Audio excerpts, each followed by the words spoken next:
ជាស្រីបតែហត់នឿយនឹងផាត់មុខធ្វើសក់ហ្នឹងម៉ែផ្ដាំទុកឲ្យស្រាប់តាណាឆ្ងាយកុំភ្លេចដាក់អីតាមខ្លួនទោះបីយើងអត់បានហូបក៏ដោយបងប្អូនយល់អារម្មណ៍អ្នកពលឡានអត់មុនឡើងឡានត្រូវតែមានថ្នាំមកគ្របជាមុនបើមិនអញ្ចឹងទេដំណើរខ្លាយជាដំណេកហ្មងបងប្អូនខ្ញុំពឹងទាំងស្រុងទៅលើ Google Map ពេលខ្លះបត់ទៅវិញទៅមក4 5ដងទៅស៊ីមរៀបកន្លែងដែលខ្ញុំនឹកឃើញហើយឈ្មោះទៅមុនគេគឺអាកោខ្ទិះភូមិព្រះដាក់ចំណុចពិសេសមួយដែលខ្ញុំតែងតែញ៉ាំអាកោថ្នោតភូមិព្រះដាក់ដោយសារបងប្អូនអាជីវករគឺគាត់ធ្វើថ្មីភ្លាមឲ្យយើងឃើញហ្មងមិនថាកោថ្នោតគោខ្ទិះលាយម្សៅដាក់ចំហុយនំទេគឺយើងបានឃើញផ្ទាល់ភ្នែកចំណែកបងប្អូនអ្នកទិញក៏បានទទួលនំថ្មីក្តៅដែលទើបចេញពីឆ្នាំងចំណុចមួយទៀតដែលខ្ញុំពេញចិត្តហ្នឹងគឺការវេចខ្ចប់នំក្តៅខ្ចប់ជាមួយនឹងស្មុកស្លឹកត្នោតពេលបើកចេញមកក្លិនឈ្ងុយហ្មងកាន់តែធ្វើឲ្យយើងចង់ញ៉ាំពេលហូបអាកោខ្ទិះបងប្អូនចូលចិត្តក្តៅឬក៏ជាខ្ញុំបើសិនជាក្តៅវិញអត់ចង់ប៉ះហ្មងតែបើត្រជាក់ប្រហែលក៏អស់ដែរបាយអង្ករសម្រូប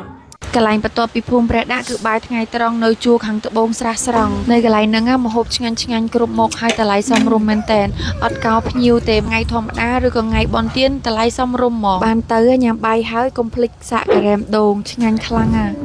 ច្រឡំផ្លំលើទៅ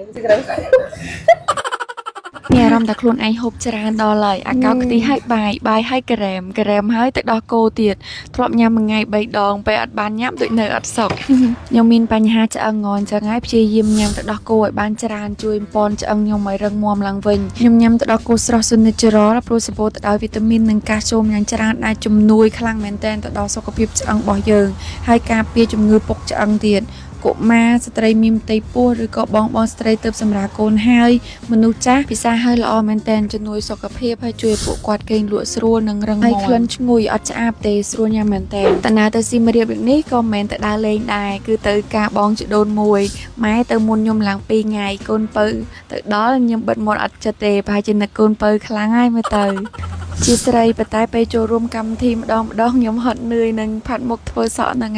អត់ចង់ទេព្រោះមិនមែនជាចំណូលចិត្តប៉ុន្តែបងប្អូនខ្ញុំចាប់ឲ្យធ្វើហ្មងអត់ធ្វើគាត់បង្ខំឲ្យធ្វើដែរនៅស្រុកស្រែពេលមានកម្មវិធីធ្វើនៅលើផ្ទះឬក្រោមផ្ទះនៅទីក្រុងធ្វើនៅក្នុងហាងម្យ៉ាងដែរតាយូរបានចូលរួមម្ដងបងប្អូននៅទីក្រុងไปធ្វើកម្មវិធីផាយជាចំណាយច្រើនណាស់មើលទៅកន្លែងធ្វើកម្មវិធីផ្សេងហើយកន្លែងញ៉ាំផ្សេងប៉ុន្តែធ្វើអញ្ចឹងក៏ល្អម្យ៉ាងដែរឲ្យអ្នកដែលទៅពីជនបទដូចខ្ញុំបានឃើញអ្វីប្លែកនិងទទួលបានអារម្មណ៍ថ្មីបងប្អូនអាចទេបានអត់គូស្វាមីភរិយានឹងម្នាក់ណាជាបងប្អូនជីដូនមួយរបស់ខ្ញុំចប់កម្មវិធីត្រឡប់មកផ្ទះវិញខ្ញុំក៏ចប់ដែរបងប្អូនឆ្នាំយ៉ាងណាក៏អាចជួយបានដែរ